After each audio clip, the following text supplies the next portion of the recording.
Hi guys, how are you? I am Ravindra Kumar और आप देख रहे हैं हमारा channel study with Ravindra sir. आपका हमारे channel study with Ravindra sir में बहुत बहुत स्वागत है।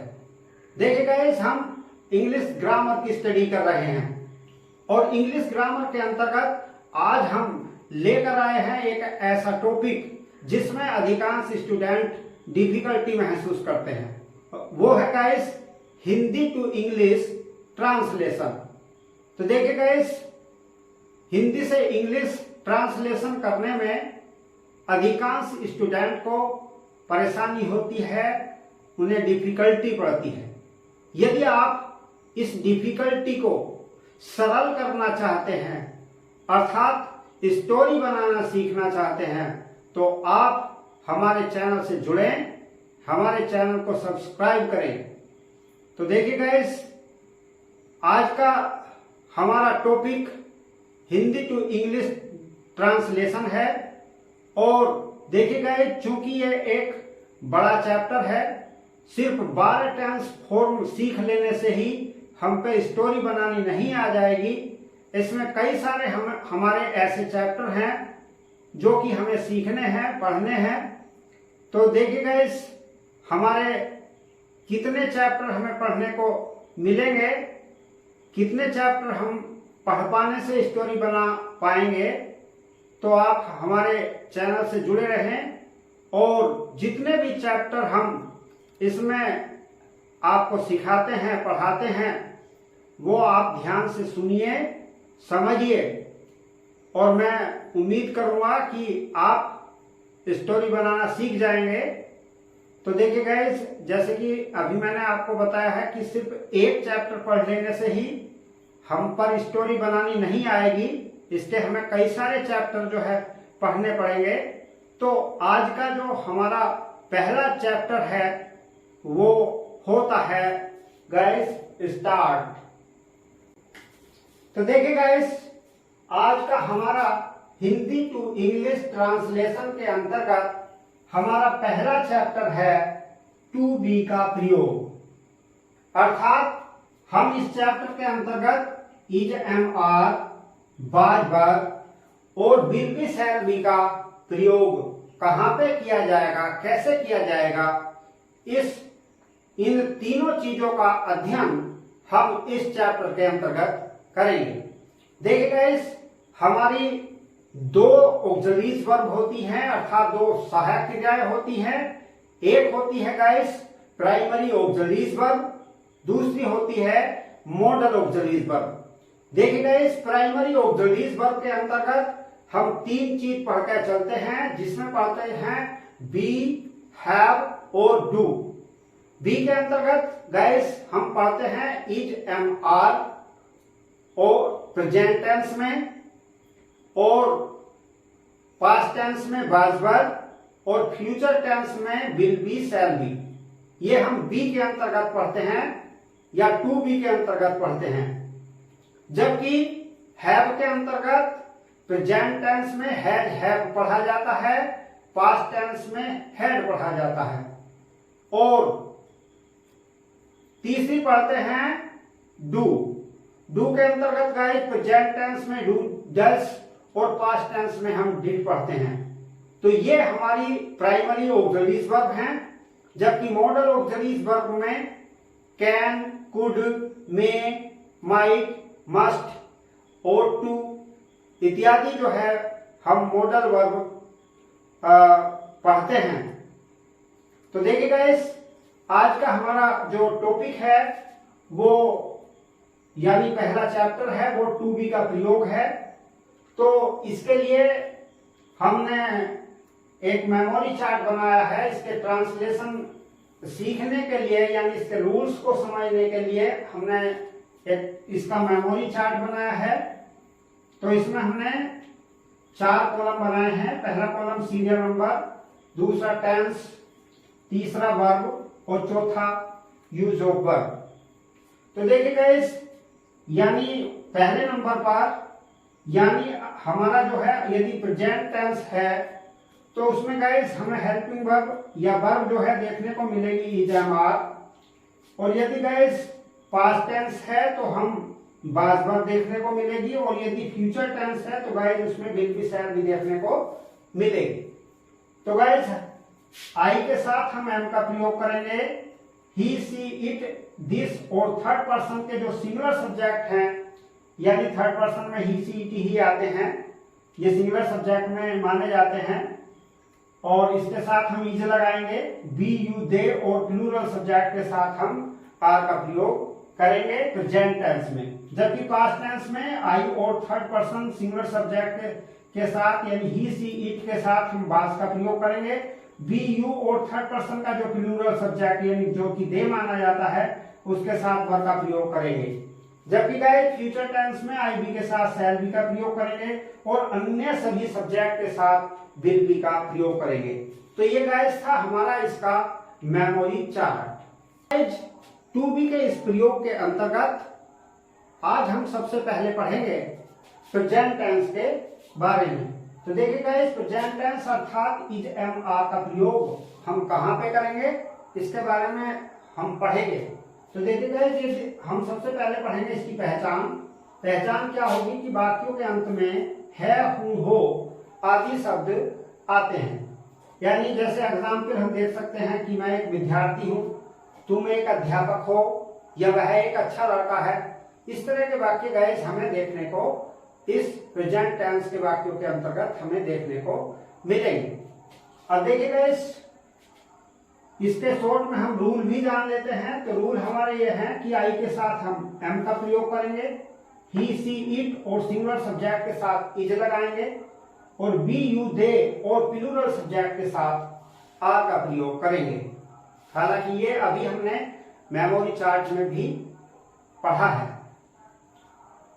अब गाइस हम इनके स्ट्रक्चर और एग्जाम्पल को अफर्मेटिव, नेगेटिव और इंट्रोगेटिव सेंटेंस के अकॉर्डिंग हम पढ़ेंगे। तो देखिएगा हम इस प्रेजेंट टेंस को समझने के लिए इसके अफर्मेटिव, नेगेटिव और इंट्रोगेटिव के स्ट्रक्चर और एग्जाम्पल के माध्यम से हम इस टेंस फॉर्म को समझेंगे। देखिएगा सबसे पहली बात तो हमारी इस प्रेजेंट टेंस के वाक्यों में ये होती है कि इनमें कोई वर्क नहीं होता, कोई भी मतलब क्रिया नहीं होती।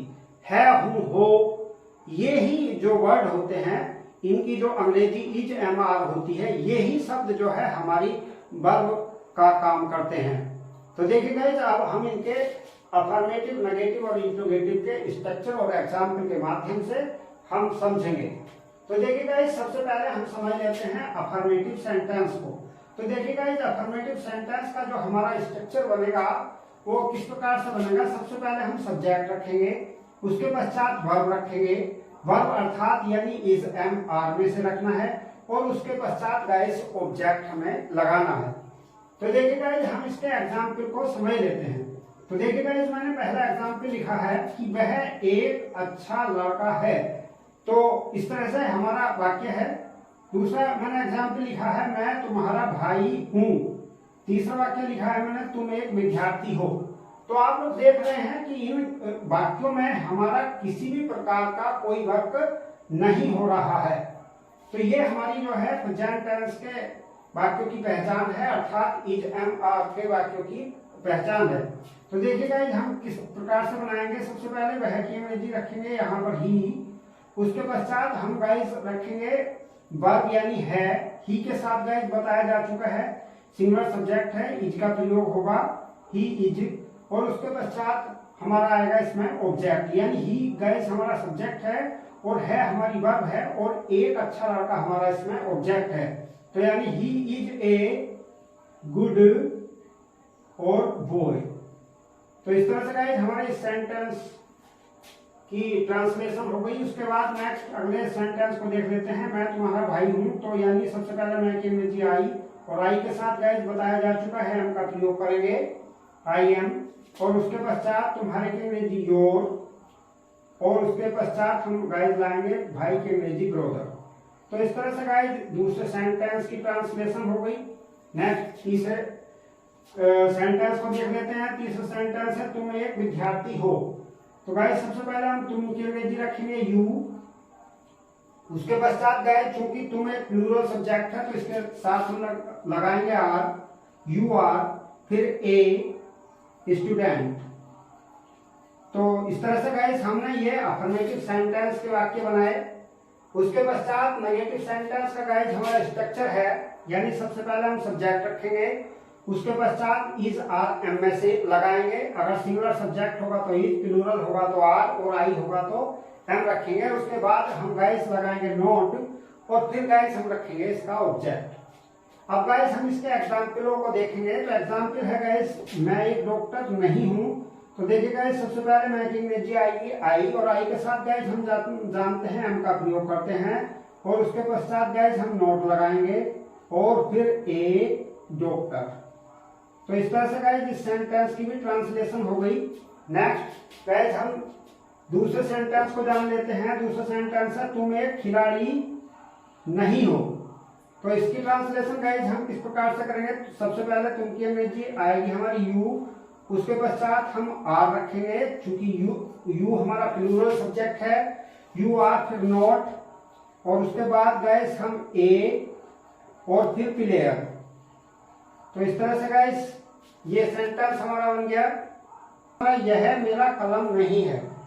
तो इसकी ट्रांसलेशन गाइस किस प्रकार से करेंगे। सबसे पहले हम यह की अंग्रेजी गाइस रखेंगे दिस, और उसके पश्चात इज, फिर गाइस नहीं की अंग्रेजी नॉट, और उसके बाद गाइस मेरे की अंग्रेजी माई, और फिर गाइस कलम की अंग्रेजी पेन। तो इस तरह से गाइस हमारे ये थे हमारे नेगेटिव सेंटेंसेस। उसके बाद गाइस हम समझते हैं इंट्रोगेटिव सेंटेंस को। तो जानते हैं गाइस इंट्रोगेटिव सेंटेंस हमारे 2 टाइप के होते हैं। एक तो यस नो टाइप वाला, यानी यदि वाक्य के शुरू में क्या शब्द आए वो होता है।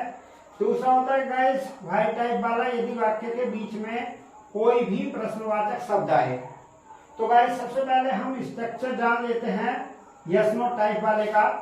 तो क्या होगा गाइस, यदि वाक्य के शुरू में क्या शब्द आएगा तो हम क्या की अंग्रेजी व्हाट का प्रयोग नहीं करेंगे, बल्कि क्या के स्थान पर हम गाइस हम helping verb is, am, are का प्रयोग करेंगे। यानी गाइस अगर हमारा सिंगुलर सब्जेक्ट होगा, सब्जेक्ट हमारा सिंगुलर होगा तो इज लगाना है, यदि आई आया है तो एम लगाना है, प्लूरल सब्जेक्ट होगा तो गाइस आर लगाना है, और उसके पश्चात गाइस हम रख देंगे अपना ऑब्जेक्ट, लास्ट में क्वेश्चन मार्क लगा देंगे। अब एग्जाम्पल के माध्यम से गाइस हम इसके स्ट्रक्चर को समझेंगे। तो एग्जाम्पल है हमारा गाइस कि क्या तुम मेरे भाई हो।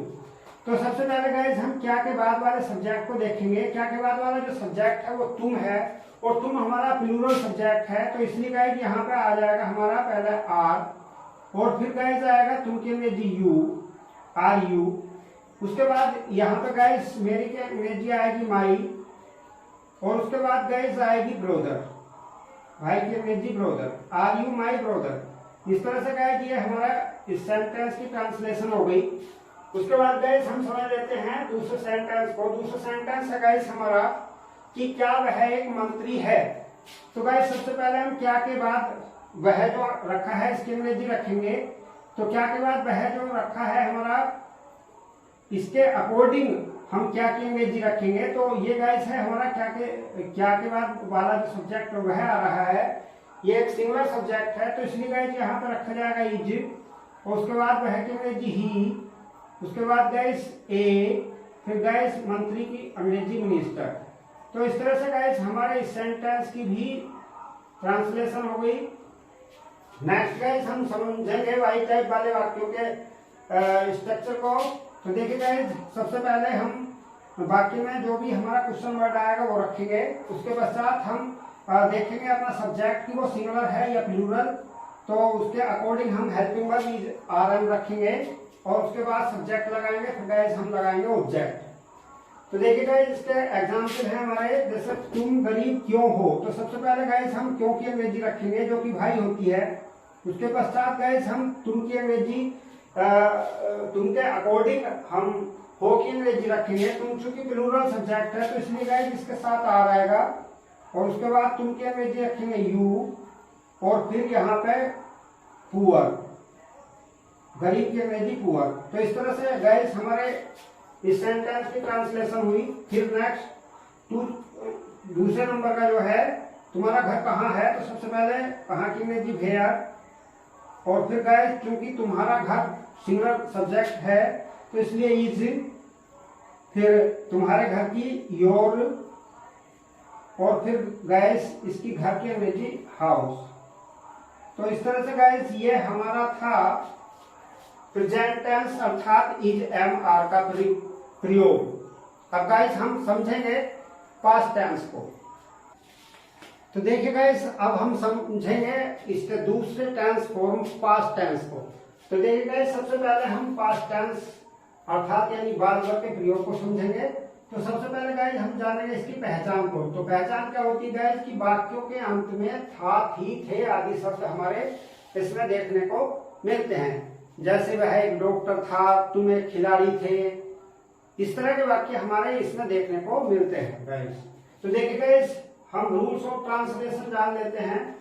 तो आई सहित सिंगुलर सब्जेक्ट यानी ही, सी, इट के साथ बाद लगाते हैं। तो देखिए गाइस आई जो होता है प्रेजेंट टेंस में प्लूरल सब्जेक्ट माना जाता है, जबकि पास्ट टेंस में सिंगुलर माना जाता है। तो आई सहित singular subject he, she, it के साथ बाद लगाएंगे, जबकि बी, यू, दे और प्लूरल सब्जेक्ट के साथ वर्ग का हम प्रयोग करेंगे। तो देखिए इसके अफर्मेटिव, नेगेटिव और इंट्रोगेटिव को हम समझेंगे स्ट्रक्चर और एग्जाम्पल की सहायता से। तो सबसे पहले गाइस हम समझ लेते हैं अफर्मेटिव को। तो अफर्मेटिव सेंटेंस में गाइस हमारा इसका जो स्ट्रक्चर है वो क्या बनेगा, वो बनेगा गाइस सबसे पहले हमें सब्जेक्ट रखना है और उसके बाद हम देखेंगे सब्जेक्ट हमारा सिंगुलर होगा तो हम बाज लगाएंगे, प्लूरल होगा तो वर्ब लगाएंगे, और उसके बाद गाइस ऑब्जेक्ट हम रखेंगे। तो एग्जाम्पल को गाइस हम समझ लेते हैं इसके। तो एग्जाम्पल है हमारा गाइस रामू हमारा नौकर था। तो गाइस सबसे पहले हम रामू की अंग्रेजी रखेंगे, यहाँ पे हमने रखा रामू, और फिर गाइस हम रामू चूंकि सिंगुलर सब्जेक्ट है इसलिए गाइस इसके साथ था की अंग्रेजी यहाँ पे बाज आएगी, और उसके बाद रामू रामू बाज, और उसके बाद हमारी की अंग्रेजी अबर, और फिर गाइस नौकर की अंग्रेजी सर्वेंट। तो इस तरह से गाइस हमारे इस सेंटेंस की ट्रांसलेशन हुई। अब सेंटेंस नंबर 2 को देखते हैं। सेंटेंस नंबर 2 है हम विद्यालय में थे। तो गाइस सबसे पहले हम की अंग्रेजी लेकर आएंगे बी, फिर उसके पश्चात बी चूंकि प्लूरल सब्जेक्ट है इसके साथ हम वर्ब का प्रयोग करेंगे, और उसके बाद गाइस हम रखेंगे इन, और फिर उसके बाद स्कूल की यानी विद्यालय की school, in the school, we were in the school. तो देखिए गाइस इस तरह से इस सेंटेंस की ट्रांसलेशन हुई।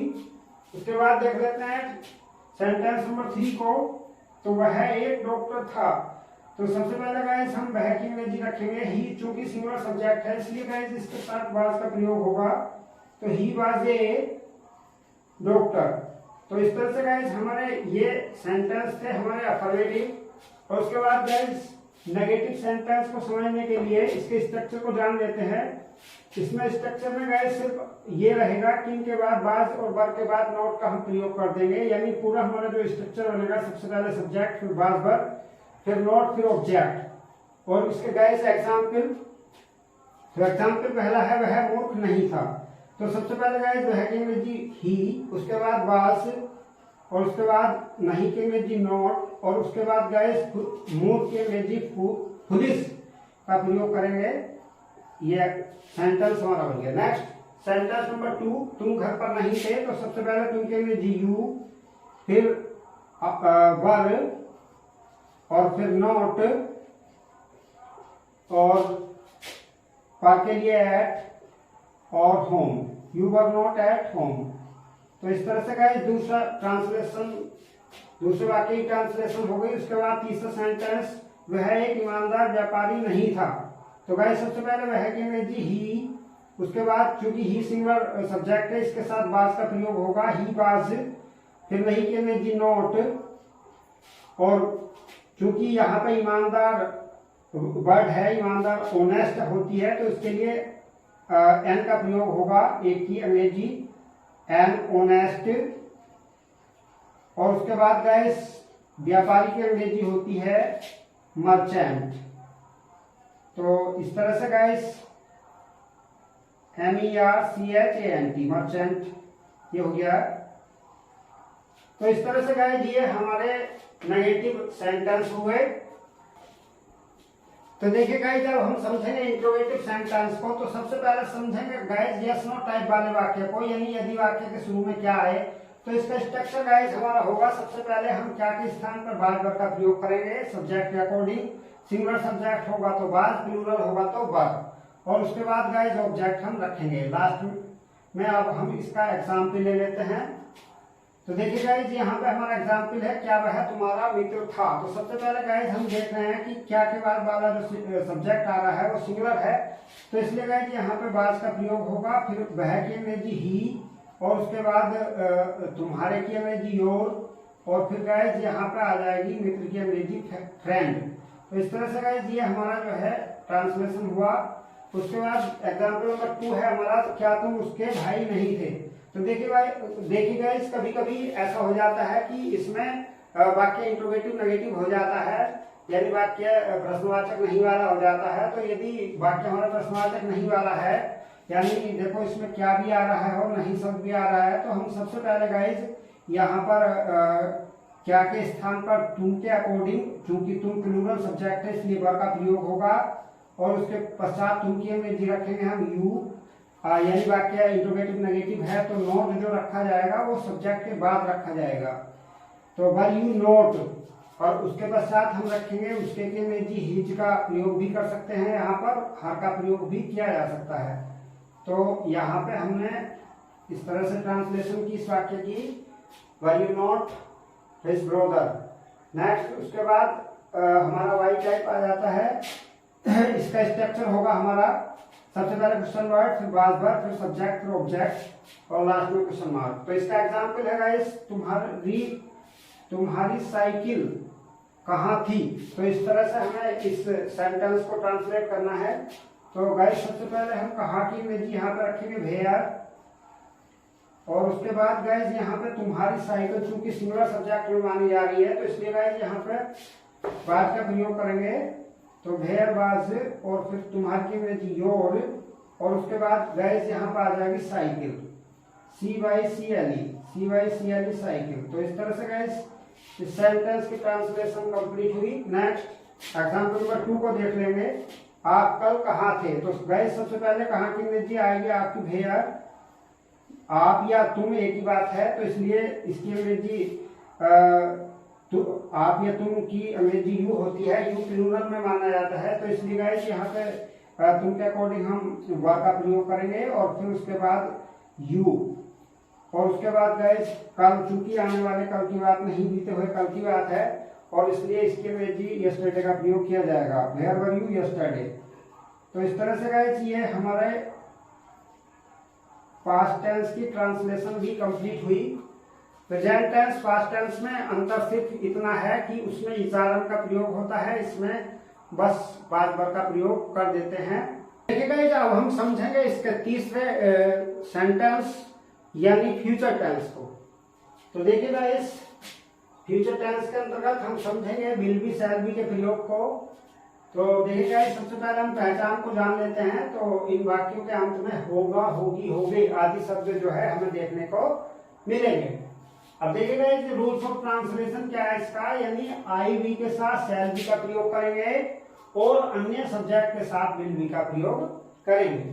तो देखिए गाइस, ये हमारे पहचान और रूल्स ऑफ ट्रांसलेशन की। अब इसके स्ट्रक्चर और एग्जाम्पल को हम समझेंगे, अफर्मेटिव, नेगेटिव और इंट्रोगेटिव, इन तीनों सेंटेंस हो गए। तो देखिए सबसे पहले अफर्मेटिव सेंटेंस का स्ट्रक्चर हमारा है, सबसे पहले सब्जेक्ट, उसके पश्चात विल बी, शैल बी, यानी आई बी के साथ शैल बी और अदर के साथ विल बी, और फिर गाइस हमारा ऑब्जेक्ट। उसके बाद गाइस हमारे एग्जाम्पल।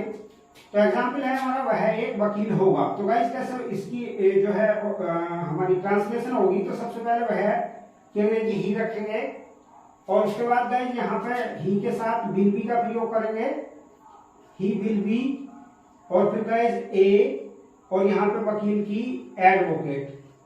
तो इस तरह से गाइस इसकी ट्रांसलेशन हो गई। नेक्स्ट एग्जाम्पल नंबर 2, मैं एक मंत्री होऊंगा। तो सबसे पहले मैं की अंग्रेजी आई, और आई के साथ गाइस हम शैल बी का प्रयोग करेंगे, आई शैल बी, और उसके बाद गाइस ए मिनिस्टर, मैं एक मंत्री होऊंगा या मैं एक मंत्री बनूंगा। तो उसके बाद गाइस हमारे नेगेटिव सेंटेंस के स्ट्रक्चर को समझ लेते हैं। तो इसमें गाइस सबसे पहले सब्जेक्ट, फिर विल शैल का प्रयोग, फिर नोट, फिर बी आएगा। यानी नोट जो है विल बी शैल बी के बीच में आएगा। यानी सबसे पहले विल शैल में से रखना है, आई बी है तो शैल और अदर है तो विल, फिर नोट, फिर बी और फिर गाइस ऑब्जेक्ट। तो एग्जाम्पल जैसे गाइस मैंने लिया, मैं मोटा नहीं होऊंगा, तो इसकी ट्रांसलेशन कैसे होगी? सबसे पहले मैं की अंग्रेजी आई और आई के साथ गाइस शैल का प्रयोग करेंगे और फिर गाइस नोट लगाएंगे, फिर बी लगाएंगे गाइस और उसके बाद लगाएंगे मोटे की अंग्रेजी फैट। तो आई शैल नॉट बी फैट। तो इस तरह से गाइस इसकी ट्रांसलेशन कंप्लीट हुई। नेक्स्ट एग्जाम्पल नंबर 2 को देख लेते हैं। तुम एक डॉक्टर नहीं होंगे, तो यानी सबसे पहले तुम के अंग्रेजी यू के साथ गाइस बिल आएगा और फिर नॉट और फिर गाइस बी और फिर यहाँ पे गाइस ए और फिर गाइस डॉक्टर DOCTOR। तो इस तरह से गाइस नेगेटिव सेंटेंस कंप्लीट हुआ। उसके बाद इंटरोगेटिव को समझेंगे। इंटरोगेटिव में सबसे पहले यस नो टाइप, यानी यदि वाक्य के शुरू में क्या है। तो इसका स्ट्रक्चर गाइस सबसे पहले हम विल शैल में से रखेंगे, उसके पश्चात सब्जेक्ट और बी इसके बाद रखेंगे, उसके बाद ऑब्जेक्ट लगाएंगे। एग्जाम्पल को समझ लेते हैं। एग्जाम्पल है हमारा क्या उपस्थित होंगे, तो क्या के बाद वे आ रहा है तो हमारा विल रखा जाएगा, फिर वे की अंग्रेजी दे और उसके बाद गैस उपस्थित की अंग्रेजी प्रेजेंट, और सॉरी यहाँ पे पहले दे के बाद बी रखेंगे और फिर प्रेजेंट। तो इस तरह से कंप्लीट हमारी इसकी ट्रांसलेशन हुई कि विल दे बी प्रेजेंट। उसके बाद नेक्स्ट अगला सेंटेंस है क्या हम खुश होंगे। तो सबसे पहले गाइस यहाँ पे हम के अकॉर्डिंग यहाँ पे शैल का प्रयोग किया जाएगा। सबसे पहले शैल, फिर हम की अंग्रेजी बी और फिर गाइस BEB और उसके बाद उसकी अंग्रेजी हैप्पी। तो इस तरह से गाइस सेंटेंस हमारा हुआ shall be happy. Next guys why type वाले एग्जाम्पल हम देखेंगे। पहले स्ट्रक्चर, तो स्ट्रक्चर हमारा सबसे पहले क्वेश्चन वर्ड आएगा, उसके बाद विल शैल में से आएगा, फिर सब्जेक्ट, फिर बी रखेंगे और उसके बाद गाइस हम लगाएंगे अपना ऑब्जेक्ट। तो अब गाइस इसका एग्जाम्पल वे गरीब क्यों होंगे। तो सबसे पहले क्यों की अंग्रेजी रखेंगे। सबसे पहले क्यों की अंग्रेजी यहाँ पे भाई आ गई, उसके बाद यहाँ पे भाई के अकॉर्डिंग बिल रखना पड़ेगा और फिर गाइस हम यहाँ पे दे की अंग्रेजी दे का प्रयोग करेंगे और फिर बी आएगा, भाई विल दे बी और उसके बाद गाइस यहाँ पे आ जाएगा गरीब की अंग्रेजी पुअर। तो इस तरह से गाइस इस सेंटेंस की ट्रांसलेशन कंप्लीट हुई। नेक्स्ट यहाँ पे गाइस दूसरा सेंटेंस है मैं मोटा कब होऊंगा। तो सबसे पहले कब की अंग्रेजी रखेंगे यहाँ पे वैन, उसके बाद गाइस यहाँ पे आएगा शैल, क्योंकि यहाँ पे सब्जेक्ट मैं है तो इसलिए यहाँ पे शैल का प्रयोग किया गया है। फिर आई या फिर गाइस बी और उसके बाद यहाँ पे मोटे की अंग्रेजी फैट। तो when shall I be fat. इस तरह से गाइस इस सेंटेंस की ट्रांसलेशन हुई। जैसे कि बताया गया गाइस कि अगर वाक्य इंट्रोगेटिव नेगेटिव होता है तो जो उसमें नोट रखा जाता है वो सब्जेक्ट के बाद नोट रखा जाता है। जैसे इसमें विल शैल आ रहा है, फिर सब्जेक्ट आ रहा है, यहाँ पे नोट रखा जाएगा। यानी वाक्य क्या में उपस्थित नहीं होंगे ऐसा होता तो ये वाक्य बनता will they note be present, ऐसे बन जाता। उसके बाद अगर मान लीजिए इस तरह का वाक्य है तो इसमें भी जो है हमारा सब्जेक्ट के बाद नोट रखा जाएगा, वे गरीब क्यों नहीं होंगे। बाकी यदि ये होता तो भाई will they not be poor. इस तरह से गाइस ये हमारा फ्यूचर टेंस भी कंप्लीट हुआ। तो गाइस हमने चैप्टर नंबर 1 यानी 2B के प्रयोग के अंतर्गत हमने 3 tense, present tense, past tense और फ्यूचर टेंस, अर्थात प्रेजेंट टेंस में is are am, past tense में वाज वर और फ्यूचर टेंस में विल बी, शैल बी के प्रयोग को हमने सीखा। और उम्मीद करता हूं गाइस ये आपको वीडियो हमारा पसंद आया होगा। यदि आपको गाइस हमारे वीडियो पसंद आया है तो हमारे वीडियो को लाइक करें, तमाम दोस्तों में शेयर करें और हमारे चैनल को करें गाइस सब्सक्राइब। तो देखिए गाइस इस स्टोरी बनाने के हमारे सिलसिले से आप जुड़े रहें, बने रहें और शीघ्र ही हम उपस्थित होंगे हिंदी टू ट्रांसलेशन के चैप्टर नंबर 2 को लेकर। तो इसलिए हमारे साथ जुड़े रहें और बने रहें। तो आपने हमारी वीडियो को देखा इसके लिए बहुत बहुत धन्यवाद।